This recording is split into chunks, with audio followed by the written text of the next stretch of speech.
Good afternoon. It's 12:03 p.m. on Monday, the 13th of January 2025. Welcome to the Midday News Bulletin. I'm Nicole Charo. And my name is Esther Nduta, and here are the top stories making headlines today. Academic Staff Union has officially called off the lecturer strike following a return to work formula with the Interpublic University Council's consultative forum work. Femicide walk. Protesters call for urgent government action to address the recent killings of women in Kenya. Increase in abductions in Kenya. Kenya has experienced a significant increase in abductions and enforced disappearances, particularly targeting government critics and social media activists. M-Pesa Foundation initiatives. The foundation initially provided free healthcare services to residents in Kericho as part of Safaricom's Sambaza Furaha campaign. California fires. Recent global wildfires has caused significant devastation, particularly in Los Angeles, California, leading to evacuation of over 180,000 residents. And in sports, African Nazarene University emerged victorious in an intense rugby match against MMU, the final score being 46-29. Over at Emirates Stadium, Manchester United triumphs over Arsenal in FA Cup.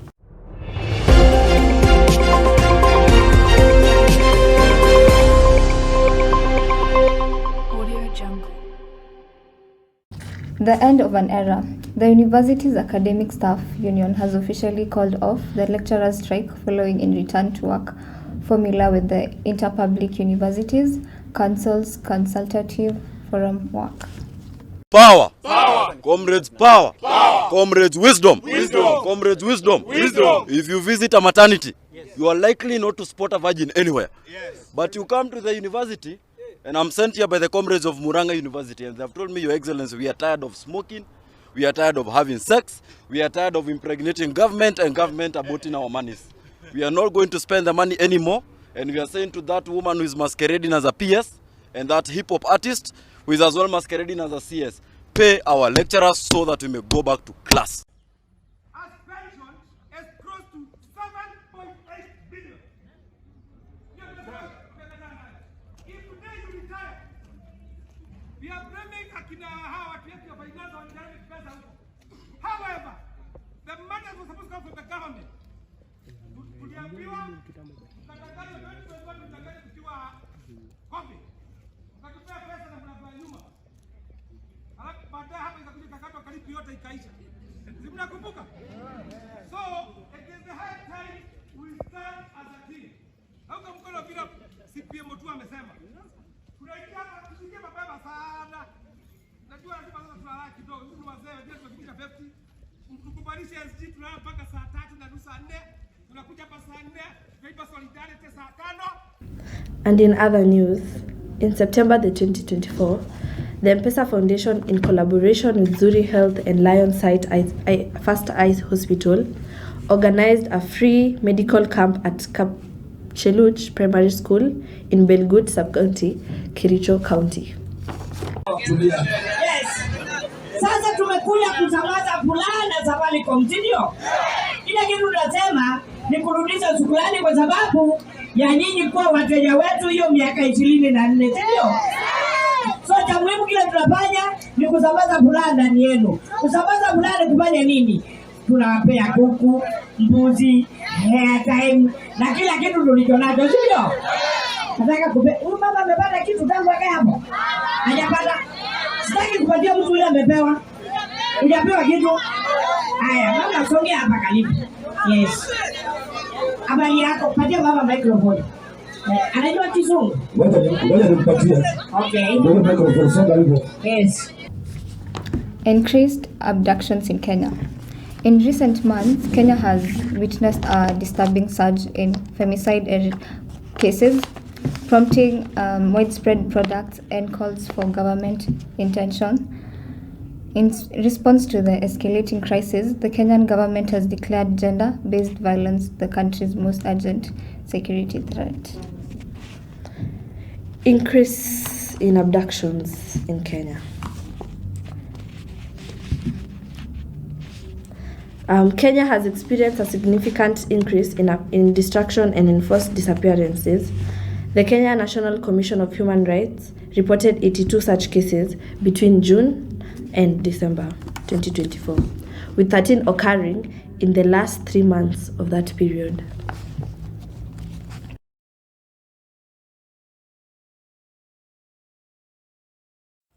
In recent months, there has been increase in reports of abductions and enforced disappearances in Kenya. Human rights organizations and independent observers have documented numerous cases where individuals have been forcibly taken by unknown assailants, often in broad daylight. These incidents have sparked widespread condemnation for human rights groups, civil society organizations, and international bodies. They have called for thorough investigations, the protection of victims and their families, and measures to prevent future occurrences.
Kenyan government critics who have been missing since 21st December have been released.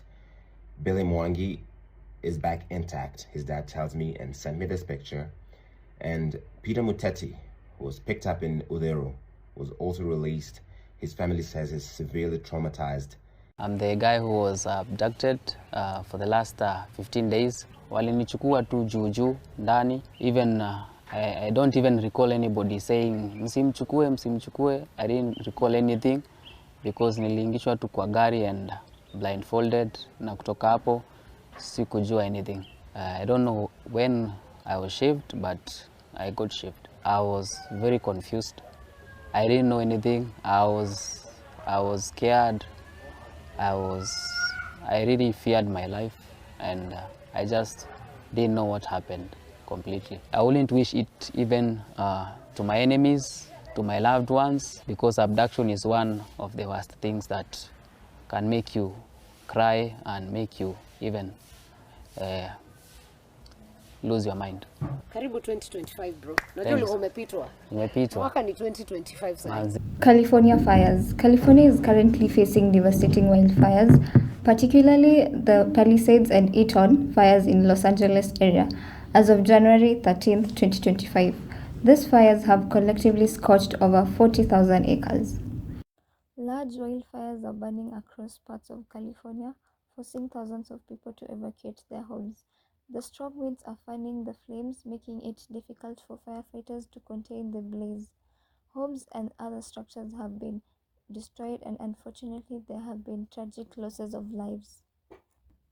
Firefighters are making progress in containing the major blazes, while thousands of residents remain under evacuation orders as the threat of fire persists.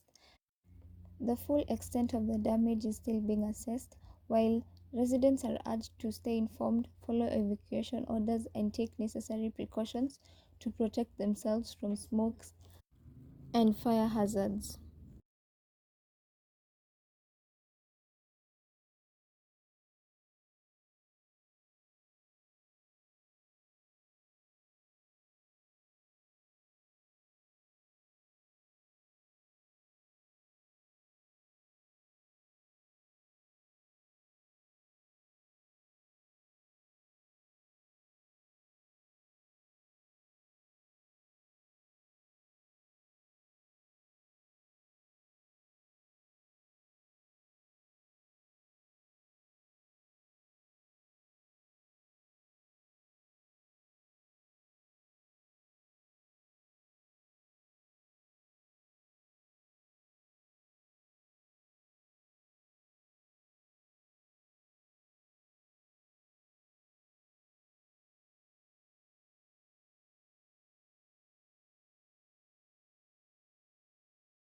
Sports. Africa Nazarene University emerged victorious in an intense rugby match against MMU, the final score being 46-29. The Africa Nazarene University rugby team emerged victorious in a hard-fought match against Multimedia University. The match was a closely contested battle with both teams displaying impressive skills and determination. The Africa Nazarene University rugby team secured the win through a combination of strong defense, strategic plays, and individual brilliance.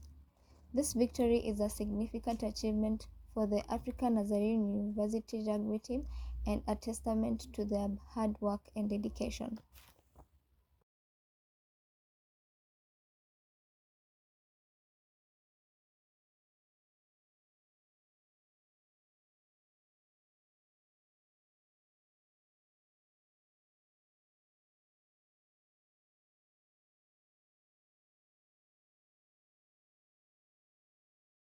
Over at Emirates Stadium, Manchester United triumphs over Arsenal in FA Cup. In a thrilling encounter, Manchester United overcame a spirited Arsenal side to progress in the FA Cup. The match was a tightly contested affair with both teams showcasing their skills. However, it was the Red Devils who held their nerve in a penalty shootout to secure victory. The match was a closely contested affair with both teams creating scoring chances. The game went to penalties after a draw in regular and extra time. Manchester United's goalkeeper made crucial saves in the shootout.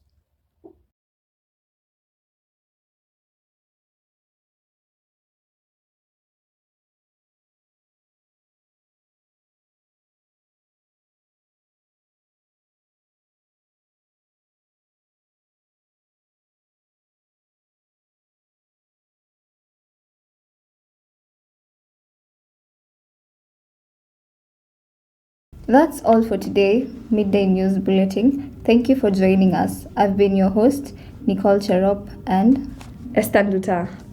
We'll be back on the top of the hour with more updates. Until then, stay informed and stay safe.